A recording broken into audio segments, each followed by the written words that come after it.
సంక్రాంతి సంబరాల పేరుతో పశ్చిమ గోదావరి జిల్లా కూటమి నేతలు భారీ దోపిడీకి సిద్ధమయ్యారు. యథేచ్ఛగా కోడిపందాలు నిర్వహించి సొమ్ము చేసుకునేందుకు భారీ ఏర్పాట్లు చేశారు. ఇప్పటికే వందలాది బరులు సిద్ధమయ్యాయి. కూటమి నేతల బరుల వైపు పోలీసులు కనీసం చూట్ను కూడా చూడటం లేదు. పైకి మాత్రం కొన్ని చిన్న చిన్న బరులను పోలీసులు ధ్వంసం చేశారు. సినిమా సెట్టింగ్లను తలపించేలా బరులు ఏర్పాటు చేశారు. ఎంట్రీ ఫీజు 1500గా నిర్ణయించారు. వీఐపీలకు ప్రత్యేక ఏర్పాట్లు కూడా చేశారు పశ్చిమ గోదావరి జిల్లా కూటమి నేతలు.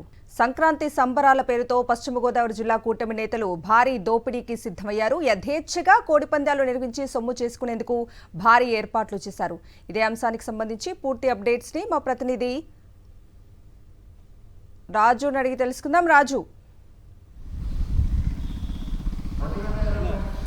కవిత చూడవచ్చు, ప్రధానంగా చూసుకున్నట్టుగా ఉమ్మడి పశ్చిమ గోదావరి జిల్లా వ్యాప్తంగా కూడా ఏదైతే కోర్టుకు సంబంధించి హైకోర్టుకు సంబంధించినటువంటి ఏదైతే మార్గదర్శకాలు ఉన్నాయో వాటిలన్నిటి కూడా కూటమి నేతలు కూడా తిరోధకాలు ఇచ్చేశారని చెప్పొచ్చు. చూస్తే కనుక యథేచ్ఛగా ఎక్కడ చూసినా ఊరూరా కూడా పందెం బరిలే దర్శనిస్తున్నాయి. ప్రధానంగా చూసుకున్నట్టుగా పశ్చిమ గోదావరి జిల్లాకు సంబంధించి పెద్దమరం కానీ, ఇటు చూస్తే కనుక సీతలు కానీ, ఉండి కానీ, తణుకు కానీ సంబంధించి కానీ, ఆచంట కానీ మొత్తం చూస్తే కనుక అన్ని ఏరియాల్లో కూడా యథేచ్ఛగా కూడా పందెం బరిలు రెడీ చేస్తున్నారు. ప్రధానంగా చూసుకున్నాక ఇతర రాష్ట్రాల నుంచి కానీ దేశాల నుంచి వచ్చేటువంటి వీఐపీలు ఎవరైతే ఉన్నారో వారి కోసం ప్రత్యేకంగా పందెం బరుల వద్ద వీఐపీ ట్రీట్మెంట్ కూడా సిద్ధం చేసినట్టు పరిస్థితి కూడా ఉంది. ప్రధానంగా చూసుకునే కనుక సినిమా సెట్టింగ్లు తలపించేలాగా ప్రధానంగా చూసిన కనుక బరుల వద్ద ఏదైతే కార్వాన్లకు సంబంధించి కూడా సిద్ధం చేశారని చెప్పొచ్చు. ఈ కార్వాన్లకు సంబంధించి మరేపు బౌన్సర్లు, మరేపు యాంకర్లు కూడా పూర్తి స్థాయిలో ఇక్కడ ఉన్నటువంటి ఈవెంట్లకు సంబంధించి ఎవరైతే మేనేజ్ చేస్తారో అలాంటి వారితో కూడా హంగామాగా నిర్వహిస్తున్నా కానీ పోలీసులకు సంబంధించి ఇటువైపు తొంగి చూడలేదు.